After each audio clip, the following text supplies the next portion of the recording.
Seb, donc aujourd'hui on se retrouve pour la première vidéo de la chaîne où je vais faire la présentation du coup de la E30, vous avez été nombreux à me demander. Donc cette voiture là, je l'ai achetée il y a un mois, je l'ai achetée du côté de Toulouse. Elle n'était pas dans cet état là déjà globalement. J'ai mis 4 jantes Japan Racing, donc montée en 205 50-16 devant, en 225 45 16 derrière. Donc voilà, donc sur ma E30 après j'ai fait déjà un lustrage complet de la voiture. J'ai posé une cire protection 9 mois, donc c'est pour ça qu'elle est beaucoup plus brillante, déjà c'est pas mal. Cool. Donc à présent je vais vous parler de ma face avant. Donc j'ai mis une face avant de phase 2. J'ai également mis des phares lenticulaires en blanc. Donc j'ai viré mes phares jaunes parce que de nuit je voyais pas très bien et j'ai préféré passer sur un éclairage full LED. Après j'ai mis une lame avant de 318 IS devant. J'attends les anti-brouillards ici qui vont être en blanc également. J'ai pas précisé mais c'est une 320i, donc moteur 2 litres 126 chevaux. Après dessus du coup j'ai installé une ligne complète inox Tatechnix avec intermédiaire de 323i. Dessus j'ai également mis 4 combinés filetés, notamment pour le réglage de la hauteur et pour le tarage ferme, la dureté c'est mieux. Après j'ai également changé mon pont, je suis passé sur un pont 4,27 au lieu de 3,45 d'origine. Du coup les vitesses sont beaucoup plus nerveuses, c'est beaucoup plus réactif, ça marche beaucoup mieux. Intérieur, les sièges malheureusement ils sont un petit peu abîmés, c'est dû à l'âge. Le tableau de bord également, donc ça je vais sans doute le refaire par la suite, à voir. Donc pour le compteur intérieur du coup, c'est un joli compteur avec la maintenance qui s'affiche juste ici.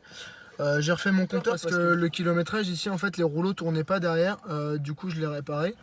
Bon, rien de compliqué. Donc dedans c'est simple, warning, le dégivrage arrière, le poste qui est pas d'origine mais bon ça c'est bon. Après le grand point fort de la E30, c'est son coffre. Ouais, j'ai déjà 2 pneus dedans, j'ai largement la place de mettre plein de choses dedans. À présent je vais vous montrer le moteur. Donc moteur 6 cylindres en ligne, c'est pas des V6, c'est des 6 cylindres en ligne. Donc dessus pour l'instant il est tout d'origine. J'ai juste repeint le visco là en rouge. Non je déconne, c'est d'origine. Du coup après j'ai juste passé un bon coup de Karcher sur le moteur pour qu'il soit bien propre. Au niveau des durites ça va, j'en ai réparé là parce qu'il faut que je les change. Sinon après tout est d'origine. Du coup pour ce qui est du moteur, j'ai un petit souci, notamment quand j'accélère sur autoroute. J'ai une légère fumée bleue à la décélération. Je pense à mes joints queue de soupape, du coup je vais refaire mon moteur quand j'aurai le temps. Je vais tout redémonter pour faire mon joint culasse et changer mes joints queue de soupape.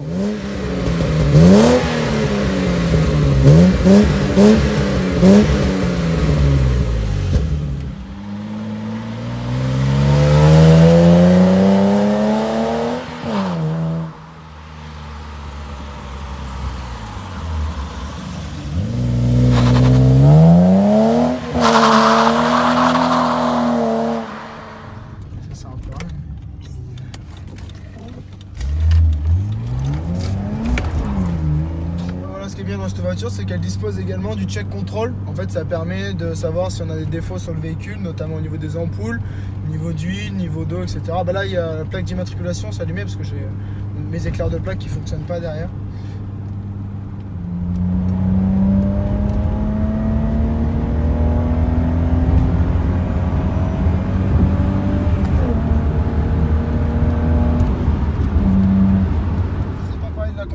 Mais en termes de conso avec le pont court je suis sur environ 10-12 litres et avec mon autre pont j'étais sur entre 8 et 10 litres, donc j'ai une petite augmentation de 2 litres. Après au niveau de l'accélération, le 4,27 franchement ça fait la diff, donc je préfère consommer un peu plus. C'est là roule exclusivement au 98, il n'y a pas d'éthanol. Autant dans mes autres voitures il y a de l'éthanol, autant dans celle-là il n'y a pas d'éthanol. C'est la fin de la vidéo.